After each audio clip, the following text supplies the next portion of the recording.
কমিশনের নির্দেশ না মেনে ফর্ম বিলি বিএলওদের ৮ জন বিএলওকে শোকজ করলো নির্বাচন কমিশন বলে খবর পাওয়া যাচ্ছে। আরও একবার জানাই, ৮ জন বিএলওকে শোকজ করা হয়েছে, শোকজ করলো নির্বাচন কমিশন। কিন্তু কি অভিযোগের প্রেক্ষিতে? কমিশনের বেঁধে দেওয়া নির্দেশ এবং সেই নির্দেশ অমান্য করছেন বিএলওরা। এর আগের তথ্যই আপনাদের সামনে আমরা তুলে ধরেছিলাম। বিএলওদের ওপর কার্যত নজরদারি নির্বাচন কমিশনের। আর এরই মধ্যে আপনাদের সামনে খবর রাখছি, শোকজ করা হলো বেশ কয়েকজন বিএলওকে। ঠিক কি কি কারণের জন্য শোকজের এই সিদ্ধান্ত, আরো বিস্তারিত জানবো অনুপম।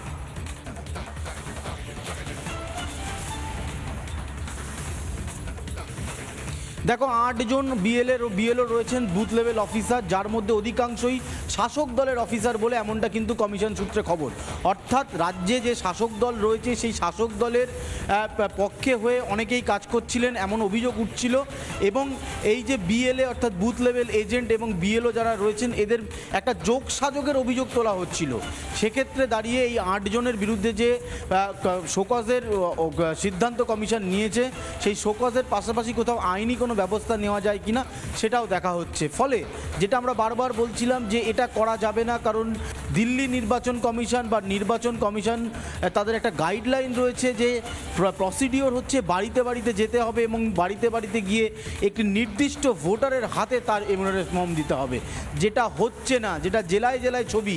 শুধুমাত্র এই অভিযোগ পেয়েছে কমিশন এই ৮ জনের বিরুদ্ধে ব্যবস্থা নিচ্ছে এমনটা নয়, সংবাদ মাধ্যমে দেখানো হচ্ছে এমন প্রচুর ফুটেজ যেটা মনিটরিং করছে নির্বাচন কমিশন। এবং সেই মনিটরিংয়ের মাধ্যমেও কিন্তু সেই ছবি যখন কোনো মিডিয়া হাউস দেখাচ্ছে তার সত্যতা জানার জন্য সেখানে যারা ডিইও রয়েছেন অর্থাৎ ডিস্ট্রিক্ট ইলেকট্রাল অফিসার, ইআরও রয়েছেন, তাদের সাথে টেলিফোনে কথা হচ্ছে এবং এই ছবির সত্যতা জানা হচ্ছে এবং অভিযোগ পেলে সঙ্গে সঙ্গে ব্যবস্থা নেওয়া হচ্ছে। এরকমই ৮ জনের বিরুদ্ধে কড়া ব্যবস্থা কমিশন নিচ্ছে, এমনটাই কমিশন একেবারে। অর্থাৎ প্রত্যেকটা পদক্ষেপের দিকে কিন্তু নির্বাচন কমিশনের একবারে দৃষ্টি রয়েছে এবং সেটাই আরও একবার স্পষ্ট হলো। ৮ জন বিএলওকে যখন শোকজ করা হলো, সেই শোকজের পর কমিশনের নির্দেশ না মেনেই ফর্ম বিলি করছেন বিএলওরা। এবং এর আগেও আপনাদেরকে জানিয়েছি যে এই বিএলওদের বিরুদ্ধে, বুথ লেভেল অফিসারদের বিরুদ্ধে কিন্তু একাধিক বুড়ি বুড়ি অভিযোগ সামনে এসেছে। সেই সমস্ত অভিযোগ পাওয়ার পর গোটা বিষয়টি মনিটর করছেন রীতিমতো নির্বাচন কমিশনের আধিকারিকরা।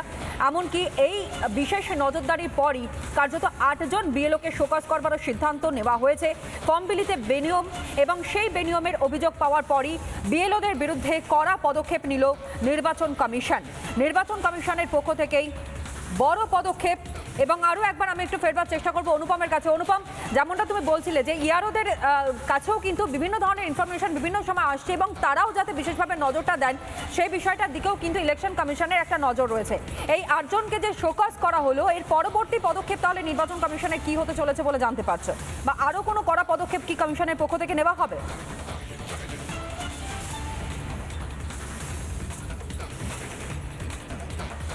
দেখো, কড়া পদক্ষেপ বলতে যদি প্রয়োজন হয় আইনি ব্যবস্থা নেওয়া হবে এমনটা কিন্তু জানা যাচ্ছে।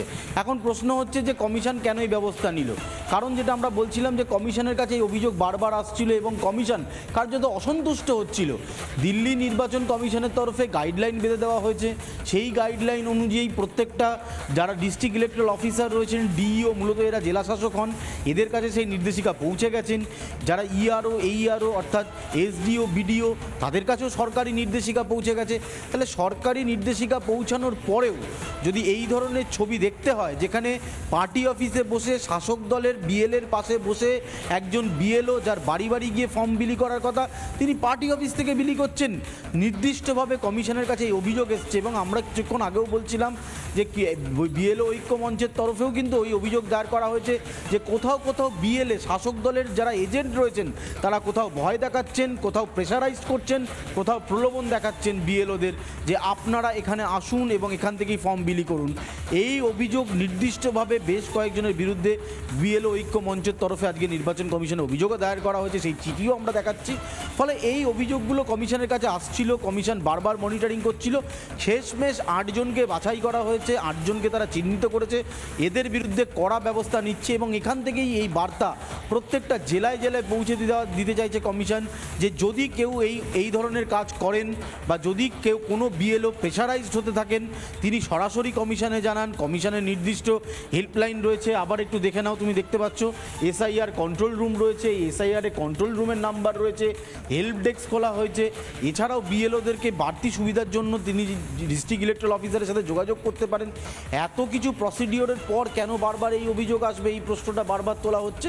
ফলে সব মিলিয়ে তোমায় জানিয়ে রাখি, এসআইআর পর্ব শুরু হওয়ার পর থেকেই দফায় দফায় অভিযোগ, দফায় দফায় কিন্তু বিভিন্ন সময় অভিযোগ এসছে। সেই সমস্ত অভিযোগ কমিশন কিন্তু নজরে রাখছে, যেখানে যেখানে ব্যবস্থা নেওয়ার দরকার সেখানে সেখানে ব্যবস্থা নেওয়া হচ্ছে। এই বিএলওরা যারা বাড়িতে বাড়িতে যাচ্ছেন এনুমারেশন ফর্ম দিতে, তারা তো মূলত রাজ্য সরকারি কর্মচারী, সুতরাং তাদের সুরক্ষা, তাদের নিরাপত্তা এবং তাদেরকে কেউ যদি ধমকায় বা চমকায় তাদের উপর কারা নজরদারি করছে সেই সবটা তো দেখার দায়িত্ব এই রাজ্য সরকারের। তাহলে তাদের ওই দেখার উপরে বা তাদের যা দায়িত্ব সেই দায়িত্ব কি কোনোভাবে পালন করতে ব্যর্থ হচ্ছে এই রাজ্যের রাজ্য সরকার, যে কারণের জন্য ভুরি ভুরি অভিযোগগুলো যেগুলো সামনে আসছে শুধুমাত্র বিএলওদের সামনে রাখা হচ্ছে, পেছনে কি ঘটনা ঘটছে সেটা স্পষ্ট হচ্ছে না?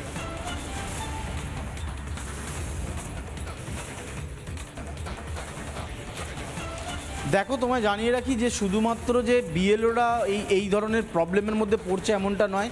কিছু বিএলও আছে যারা স্বতঃপ্রণোদিতভাবে এটা করছে, কিছু বিএলও আছে যারা ভয় পেয়ে করছে, কিন্তু তারা তো একটা নির্দিষ্ট জায়গায় অভিযোগ জানাবেন। সেই অভিযোগ জানানোর জায়গাটা হচ্ছে জেলা শাসক, অর্থাৎ যিনি ডিইও, ডিস্ট্রিক্ট ইলেকট্রাল অফিসার। এবার যদি জেলা শাসক এই সমস্ত অভিযোগ জানার পর তিনিও যদি চুপ করে থাকেন, তাহলে এই ঘটনাটা প্রকাশ্যে আসবে না বা কমিশন ব্যবস্থা নিতে পারবে না। তখন সংবাদ মাধ্যমের সাহায্য কমিশন নেবে। সেই কারণে সংবাদ মাধ্যমে দেখানো ফুটেজ, সেই সমস্ত কিছু মনিটরিং হচ্ছে। অর্থাৎ কেউ যদি মনে করেন যে কিছু একটা করে এসআইআরের মাঝখানে একটা বিঘ্ন ঘটানোর চেষ্টা করবেন, সেটা সম্ভব হচ্ছে না। শুধুমাত্র সংবাদ মাধ্যমের না, সোশ্যাল মিডিয়াতেও কিন্তু কমিশন নজর রাখছে। এই প্রক্রিয়া যখন সোশ্যাল মিডিয়া বিভিন্ন জায়গায় ভিডিও ভাইরাল হচ্ছে, সেগুলো কমিশন সত্যতা যাচাই করে ব্যবস্থা নিচ্ছে। অর্থাৎ যদি কোনো বিএলও মনে করেন যে তিনি শাসক দলের হয়ে কাজ করবেন, শাসক দলের যিনি এজেন্ট রয়েছেন বিএলএর সাথে যোগসাজশ করে কাজ করবেন, কোথাও যদি জেলা শাসকের বিরুদ্ধে এরকম অভিযোগ ওঠে, সব কিছুর পরও কিন্তু মনিটরিং সিস্টেম কমিশনের যথেষ্ট স্ট্রং, কেউ পার পাবেন না, কমিশনের কর্তারা এমনটা জানাচ্ছেন। ফলে সবটাই নজরদারির মধ্যে রাখা হচ্ছে। বেশ, অনেক অনেক ধন্যবাদ জানাই তোমায়। আর অন্যদিকে এই অভিযোগগুলো যখন সামনে আসছে এবং নির্বাচন কমিশনের তরফ থেকে যখন করা পদক্ষেপগুলো গ্রহণ করা হচ্ছে, তার প্রেক্ষিতে রাজনৈতিক মহল কি বলছে, একদিকে বিজেপি, অন্যদিকে কংগ্রেস। আপনাদের শোনাই শুভেন্দু অধিকারী কি বলেছেন এবং শুভঙ্কর সরকার কি বলেছেন, শুনুন। গোটাটাই একদম বাইরের লোকজন এবং জাভেদ খানের কাছে, ওনার ছেলে কাউন্সিলরের কাছে এত এপিক ফর্ম আছে, যাদের নাম মমিনপুর ইকবালপুরেও আছে, বন্দরেও আছে, খিদিরপুরে, যাদের নাম রাজাবাজারেও আছে, তাদের নাম ওখানেও আছে। তারা সকালবেলা রাজাবাজারে ভোট মারে, কেমিক্যাল দিয়ে কালিটা তোলে, বেলার দিকে গিয়ে কসবাতে ভোট মেরে দেয়। একইভাবে ভবানীপুরের ওয়ার্ড নম্বর 77 চেতলাতেও তাই হয়। অতএব আমি আগেও বলেছি, আজও বলছি, খুব জনপ্রিয় হয়েছে বিষয়টা যে জ্ঞানেশ কুমারজির নেতৃত্বে ইলেকশন কমিশন গর্তে কার্বলিক অ্যাসিড ফেলে দিয়েছে। দ্বারা করে তৃণমূল এবং বিজেপি বিএলও নিয়েছে, এ 30% ও 70%, যার যেখানে ক্ষমতা আছে। এরা গণতান্ত্রিক ব্যবস্থা না তৃণমূল মানছে না বিজেপি। বক্তব্যগুলো রাজনৈতিক মহলের আপনাদের সামনে তুলে ধরলাম। শুভেন্দু অধিকারী তিনি বললেন যে সবে তো কার্বলিক অ্যাসিড গর্তে পড়েছে, এবার কিলবিল করে সাপ বেরিয়ে আসছে। অর্থাৎ তৃণমূল কংগ্রেস যে বারংবার এসআইআর এর বিরোধিতা করেছে তা স্পষ্ট হয়েছে, কিন্তু কোনোভাবেই রোখা সম্ভব হচ্ছে না। এসআইআর হচ্ছে এবং খুব স্বাভাবিক প্রক্রিয়াতেই এসআইআর হচ্ছে। অন্যদিকে শুভঙ্কর সরকারের বক্তব্য আপনাদের সামনে তুলে ধরলাম, কংগ্রেসের পক্ষ থেকে কি বলা হচ্ছে। কিন্তু সর্বোপরি বিএলওদের ভূমিকা নিয়ে বিভিন্ন মহল থেকে যে অভিযোগগুলো সামনে আসছে তার প্রেক্ষিতে ইতিমধ্যে আপনারা জানেন 8 জন বিএলওকে শোকজও করা হয়।